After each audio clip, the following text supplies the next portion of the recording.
get us started with your opening statement. Yeah, don't really feel much different after watching the tape on the bus.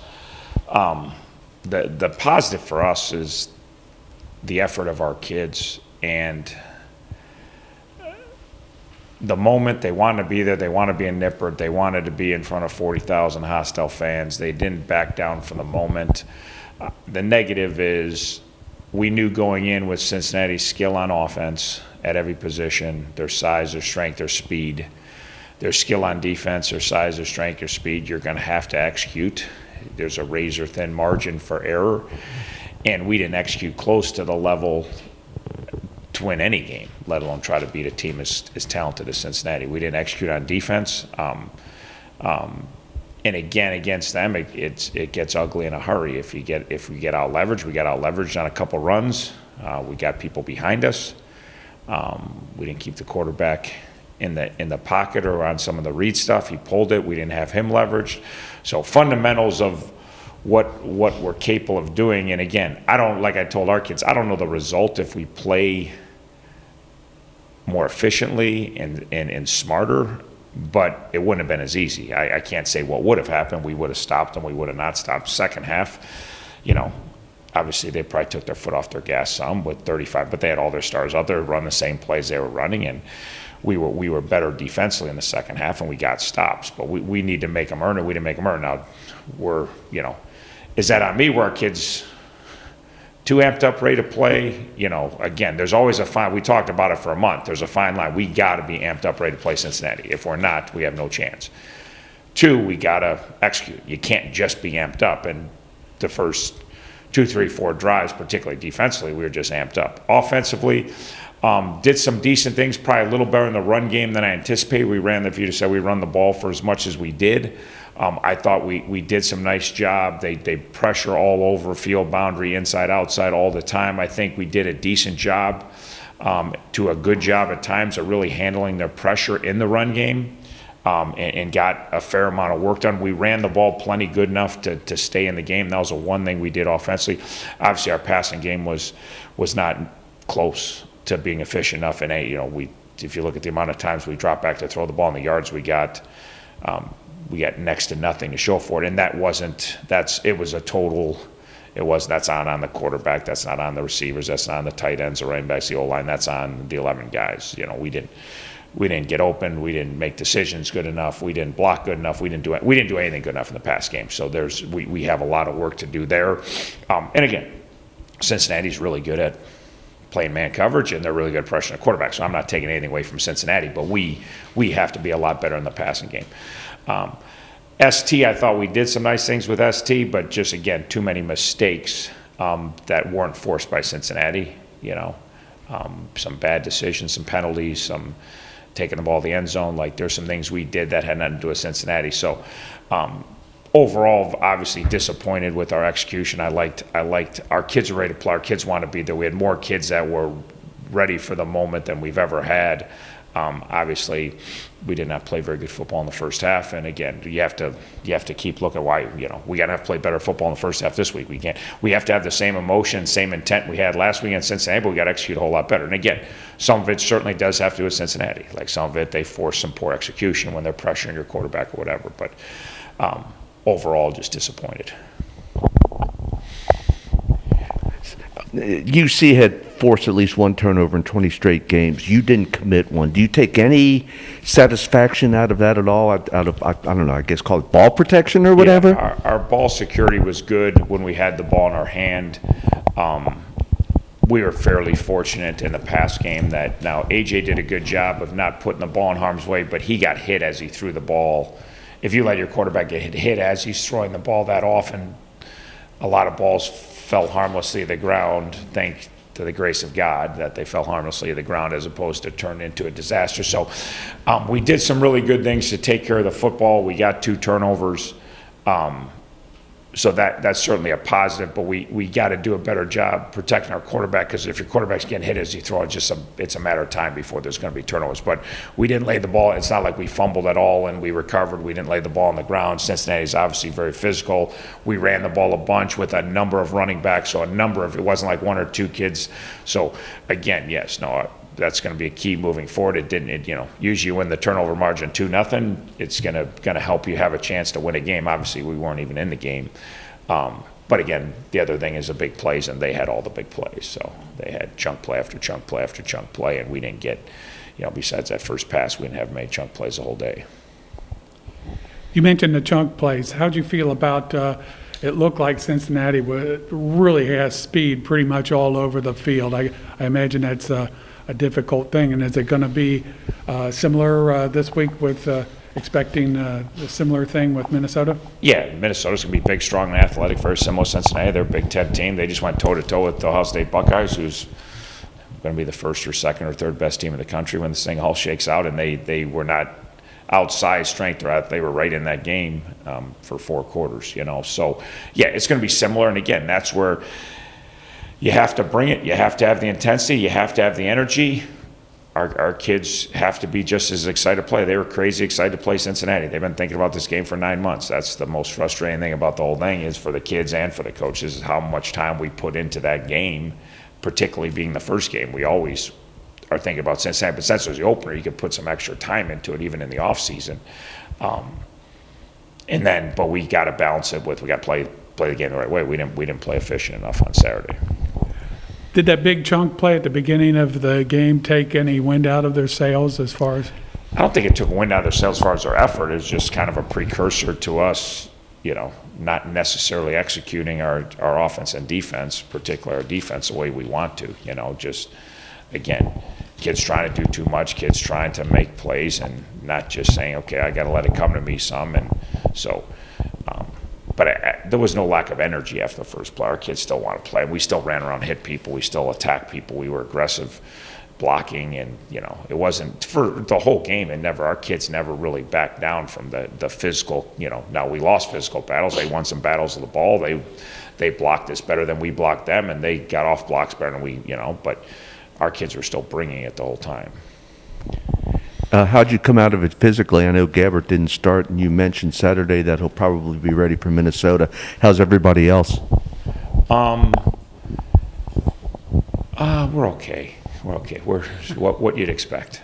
So we're still doing control right now. We'll see as the week goes on. But we have a number of guys that played heavy reps that, didn't lift yesterday. Should have been lifting, but we'll see. So. It was a fast, physical game, the whole game, and that's always part of this for us in our non-league games. That if you start off with Cincinnati and Minnesota, by Long Island, you're not going to have all your best players out there. We talk about every year. We don't really think about it, just the way it is. So when you say how'd you come out of it, I would say just kind of normal, not very good. But that's not to be like, that's not any worse than I expected. Just about like, you're not going to go play Cincinnati and fly around, and then it's just the way it is. You're going to have some. So AJ's pretty sore, but he's good. He took a lot of shots. I thought he'd be pretty sore on Sunday, and he was, but he's doing well, and so that was good because he did take some nice shots. You mentioned the pass protection. How do you feel overall about the young offensive line getting its baptism, so to speak, and especially with in conjunction with the running game where you had a couple young guys in it? I felt like our intent was awesome. Vaughn and Holsky go out there in their first ever really collegiate experience, and they battled. And they blocked a lot of people, and they got beat a bunch. Don't get me wrong. They didn't block at the level we need to do to win at this level, but they won a lot of battles, and they were aggressive and they fought, and at times you couple in their size, strength, and speed, and then all the movement, all the different. There's a lot of stuff flying across their face. So I thought our inside guys battled. I thought Shafe and Red and Rusty battled inside against really good people. So did we block good enough to win the game? We certainly didn't protect enough. We got a long ways to go there, and we're going to continue getting better. But as far as watching young guys in that environment go out and play, and then watching the tape, there was no back down. And at late, we were still dealing with pressures. It's not like they stopped pressuring when they got up. They ran their stuff. They ran their stuff the whole game. So as the game went on, we dealt with it better and better. And so again, in the run game, I thought we did a pretty nice job. Pass game, certainly did not get it done up front. Coach Wish, can you tell us about Minnesota? What are the biggest challenges? just the size and the physicality, how they play. They're going to run the ball north and south at you. They're going to run their inside zone play. They're going to run their mid zone play. They're mixing a little counter. Then they do a ton of RPOs, So they've got a slew of tailbacks that are big physical guys. Their offensive line's enormous. Their tight ends are enormous. They play extra O-linemen in normal course of events. They'll play 6 O-linemen. They'll play 7 O-linemen, at a time. Good speed on the outside, good length on the outside. They got guys who can go down the field and get it. So they're going to run it and just wear you down and wear you down and wear you down, and that's what they do. And even against Ohio State, most teams don't attack Ohio State like Minnesota did. They came out and said, hey, you're big, we're going bigger, and we're going to, they're coming out and 6 linemen, 7 linemen, and pounding the ball right at Ohio State and moving it effectively and controlling the clock. And then same thing on defense. They're big and physical on defense. They're north and south. They're a 4-3 team, and they're just, very difficult to run the ball against, and very sound in the pass game. So just your standard, what you think when you think of Big Ten football, and particularly that, not the Ohio States of the world, but you think of the Iowas and the Wisconsins and the Minnesotas, you just think big and physical and pounding and sound on defense and going to make you earn everything, and you got to hold on the ball offensively because you're going to get hit a bunch, and then defensively you got to make sure everything's strapped on very tight because they're going to be pounding that ball. They got a lineman that weighs like 400 pounds, and they're what you'd expect from those Midwest Big Ten teams. They're big and physical, so they play hard. They play the game the right way. They play tons of energy, so it'll be very similar to this week as far as the task at hand. Hostile environment on the road, and a team that's big and physical. How hard is that for you as a coach you love to run the football, but you just said it's going to be extremely difficult to run the football against Minnesota, that to maybe be more successful, you might have to change what you do as a team. Yeah, it is, but we ran it more effectively last week as the week went on. We need to run it more effectively. We got to find ways to run it enough that we're not. Our defense wasn't playing great, and we're putting them back on the field so quick. It was a total team effort in the first half. It wasn't. We got to be able to move the football some, and then move it some. You got to be able to run it. So, and again, what we have to do to win our league. So again, it's what you want to practice. Like when we're gonna try to compete against the best teams in our league, we're gonna have to run the football and be pretty balanced and control the ball. So if you just go out there and chuck it 50, 60 times to try to, it's the balance. You got to still work on what you're gonna do down the road, and we got to run it. We get, again, it's Saturday. We ran it better than we threw. We probably should have ran it more often against Cincy. We probably went in the game thinking we're gonna have a better chance to throw it, but probably as it turned out, we had a better chance to run it. So, but we're gonna have to be way more efficient in the pass game, and we're gonna have to move the football. We'd have to not leave our defense on the field near as much as we did a week ago. Last question. Go ahead, Mike. I imagine some of those self-inflicted wounds, the penalties, are stuff that's correctable going forward. And also moving from UC to Minnesota, it shouldn't be that much of a scheme difference, I imagine. It's not like going from one team to Army or something like that. So the prep this week. Defense, for our offense, it'll be night and day because of what Cincinnati just runs, a different style defense. It'll be similar to what Army will run, where Minnesota's more 4-3 quarters team playing some man, and Cincinnati's more, they're a 3-down team, and they got 7 guys in the box, and they pressure. All 7 guys come at different times, and it's constant. It's where Minnesota will pressure you, but they're not percentage pressure-wise. It's not close, so it'll be a different. And then biggest thing, not necessarily plays-wise offensively for our defense, but different style quarterback. Obviously, Ritter, a heavy runner threat, whether he drops back. Morgan's more than capable of running, and they do some read stuff, but obviously they're not looking to run Morgan like Cincinnati's looks and willing to run Ritter. So that's the style of quarterbacks, definitely different. But scheme-wise, not tons different offensively, so there'll be some carryover for our defense. Offensively, you're kind of wiping that one clean, starting totally 4 down to 3 down, and tons of pressure to not more normal weekend pressure. So Last question, Coach. Saturday will be the 20th anniversary of 9/11. When you just hear that, like, what's that day mean to you? Yeah, it still kind of makes me feel uncomfortable.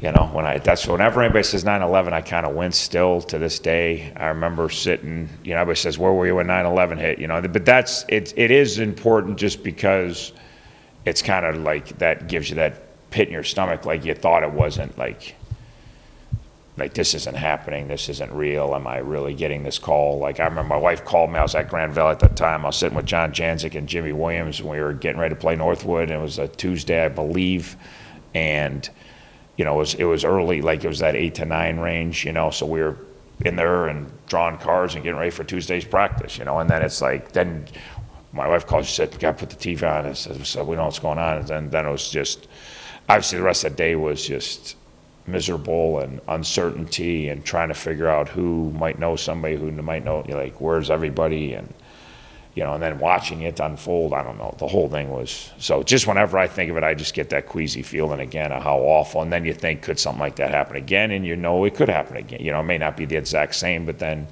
you know, in the world today, it seems like there's more and more stuff that happens of that nature, and then, you know, we always go back to appreciation, and then don't take for granted, you know, you got a chance to go play Minnesota this week, and there's guys that got hurt in the game last week that won't play this week, you know, it's like they're planning on going to play Cincinnati and play Minnesota, and they've already, so just appreciate what you have, whether it be family, friends, opportunities, moments, like that's what, every time I think of 9/11, because there's a lot of people got up that morning and that was it, you know, that was the end of it for them, you know, and they didn't, you know, and you think, hey, one, how lucky you are, and then two, you don't know. There's no, we always say it, but you don't think about it. But when you think of 9/11, then you think about, yeah, there are no guarantees.